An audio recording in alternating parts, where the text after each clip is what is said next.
Am I the a-hole for not taking in my son and his family? My ex-wife and I adopted our son when he was 6. We had been his foster parents for 3 years and we wanted to make it official. Then I met his wife when he was 18. She knew he was adopted and she thought it would be good for him to get to know his biological parents. And over the course of the next few years, my ex-wife and I were slowly pushed out of his life. When they got married, we only received a wedding invitation. We were not part of the wedding party, and his biological parents and their spouses sat at the family table. We have not had the opportunity to meet our granddaughter either, and she's nearly 3 years old now. I am sad about the situation, but my ex-wife is heartbroken. I hate to see her hurt, when all she did was try and be a good mom. I can honestly say that I am not a fan of my daughter-in-law, and I wish she had never come into our lives. Recently, they have run into financial problems and they lost their home. My son's job is in the city we live in, and his biological parents and his in-laws all live in other cities. So, he called my ex-wife to ask if they could stay with us while they got back on their feet. I said no, my ex-wife wants to, but I refuse to be used. He has been distancing himself from us for 9 years now, and the only reason he called was because he is desperate. I don't think I owe him anything, but I did offer to pay for whatever it costs for him to move his family to the cities where his real family is.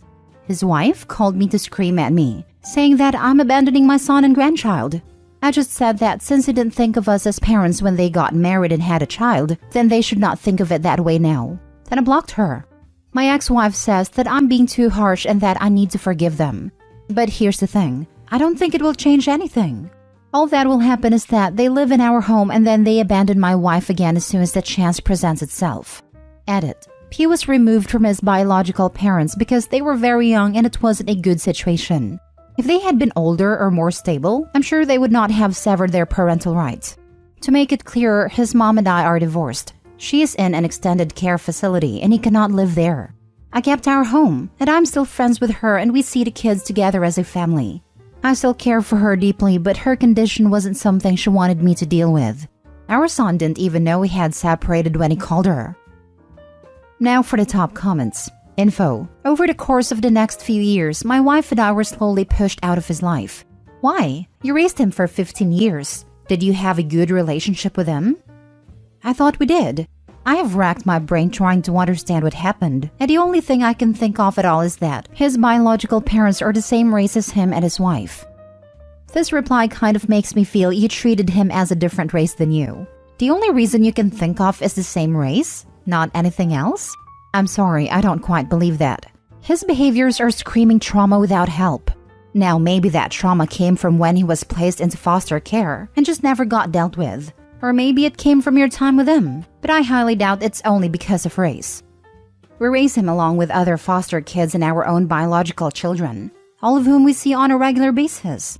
While our biological children are white, our other foster kids are all not. Not the a-hole. He has been pushing you away for 9 years for his BioParents. He's clearly indicated you are not his parents. He doesn't get to randomly come back and majorly disrupt your lives because he's in a bad position now. He would 100% be using you and his wife. Sounds awful. You were more than generous to offer to pay for them to relocate. I understand your wife wanting to bring him back, but sounds like he has no remorse over how he has treated y'all for almost a decade. It doesn't matter. He and wife weren't good enough to be treated like parents for the past 9 years. They're not good enough now either. He can go and ask his BioParents. After all, they're the ones who had a post at the wedding as parents. Well, now they can actually do something for their son, given that they let Opie and wife raise him, and only came back when he was a grown-up to reap what they didn't sow. People like Opie's son are the reason why so many people refuse to adopt. Of course it matters. No one can force Opie to house them as they are adults. But understanding if there was a reason that a kid pulled away makes a different take to the story. He said in a comment that he and son are of different race, and that wife and son are the same race. So the son is a racist who pulled away because his parents were the wrong race. No, I do not believe that he is racist. Also, my wife and I are of European stock. His biological parents are not. His wife is very proud of her race and was instrumental in reconnecting him with his biological parents. Next story. Am I the a-hole for telling my best friend / sister-in-law the true reason for my divorce? I, 32 female, met my sister-in-law, Mary, 32 female, in uni. We were assigned flatmates who really enjoyed cooking and baking together and became best friends. She actually introduced me to her brother John, 35 male, whom I dated and eventually married 8 years ago. We have 2 kids aged 3 and 5. Mary was thrilled for us. She had a close relationship with John and remained best friends with me. John is very intelligent and a bit competitive in nature, so he naturally went into an intense career field. Unfortunately, he turned towards alcoholism to cope with an intense job. He started seeing a therapist to help him identify his triggers. He drank less, and then he quit therapy thinking he was fixed, only to start drinking more again after a while. He did the find a therapist, control his drinking, quit therapy process 4 times over 5 years. Each time he'd make promises and agreements. We had 2 kids along the way. The first was before I realized how serious the drinking problem was, and the second after he agreed to quit completely and get fully sober. He went back on that promise and said he wanted to be in control of his drinking and only have 1 to 2 drinks a week. He never got completely sober. He'd flake out on promises to the kids and me. He'd go out with friends who encouraged him to drink and have 2 to 3 drinks and then start buying bottles of vodka and gin again. After the 3rd time he quit therapy, I gave him an ultimatum. Either get sober or I was leaving him and taking the kids. And I followed through with it. Mary and I stayed best friends after college, but John asked me to keep his drinking from his sister the first time around. I didn't want her to think he had a problem. He was my husband, so I agreed if he worked on staying sober. So when I divorced him, it appeared out of the blue to Mary and their parents, who couldn't understand why I would up and leave her brother and adamantly take the kids, only letting him have visitation. Mary blamed me for the divorce and wanted to end our friendship. So I told her the truth, that I loved him and still do, but I wasn't willing to spend the rest of my life and ruin my kids' childhood, setting ourselves up for disappointment over and over again when he wouldn't stay in therapy or stay sober. Mary was horrified after I told her about everything. She got very emotional when I admitted to her how many times I let myself get excited for plans her brother made with me or the kids, only to be flaked on when her brother poured himself a drink after work. She then went to give John a piece of her mind and ask him to get his act together. John's now extremely upset at me for spilling a secret that I'd promised to keep, because Mary's image of him is now rubbish and his parents are disappointed in him too. I think I had a right to explain myself to my best friend, and I no longer had a promise to keep after he broke his end of it. Am I the a-hole? Not the a-hole. Your image shouldn't be rubbish because he's embarrassed by his actions.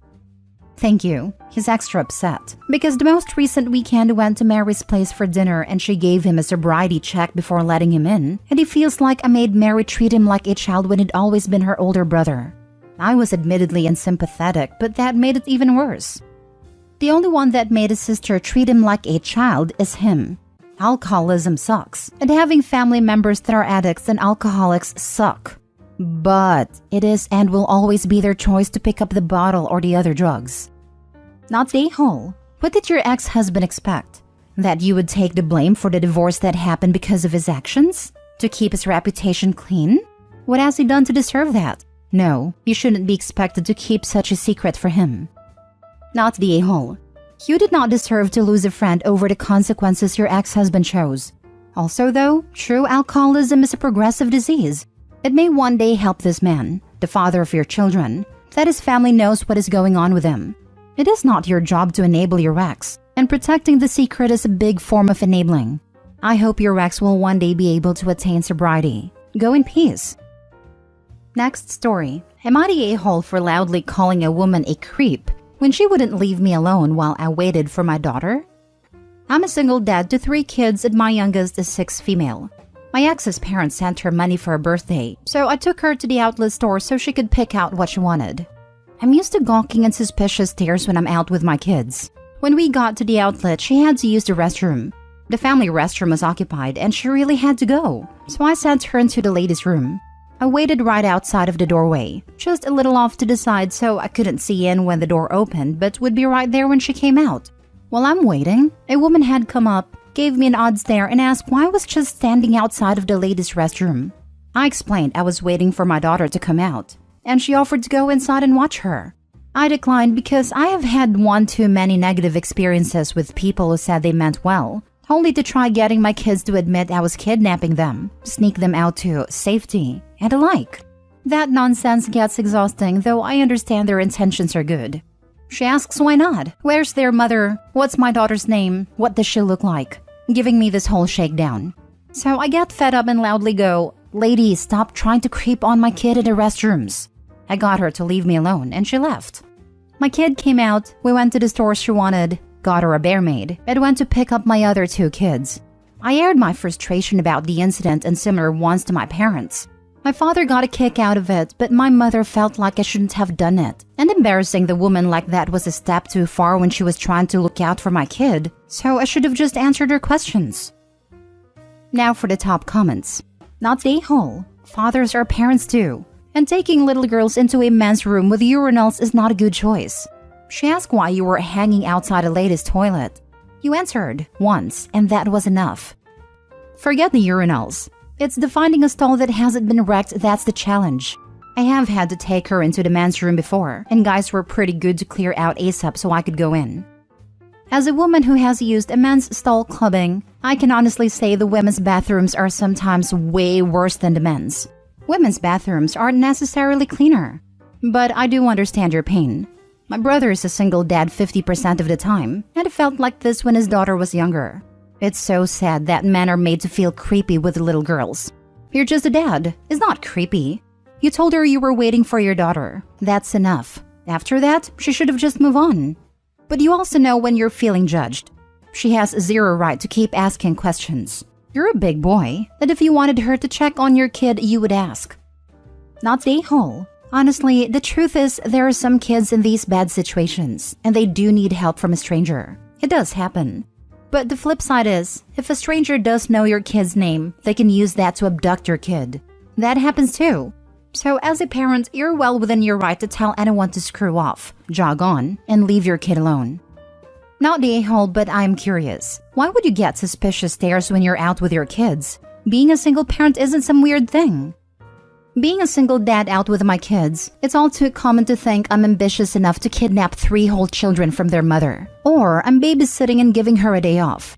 The former I kinda understand, because some parents do insane things over custody disputes.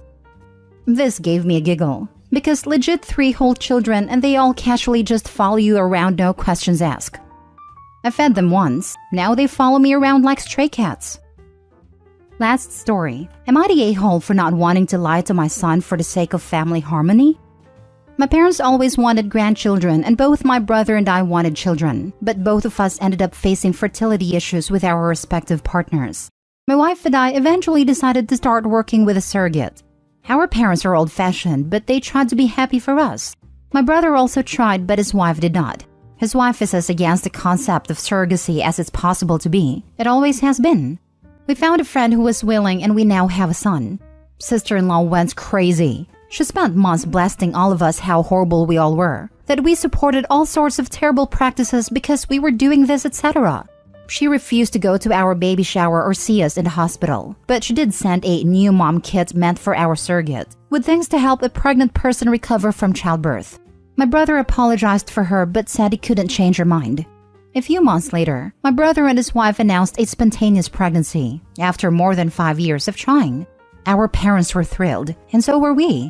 We were willing to put it all behind us, but they had a daughter, and it only intensified her views.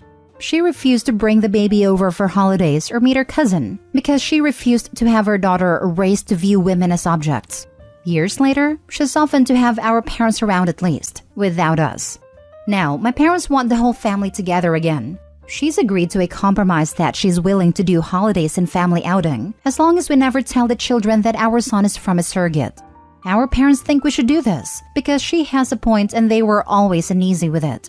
But I don't agree. This isn't some shameful secret that we should be ashamed of. We didn't do anything wrong.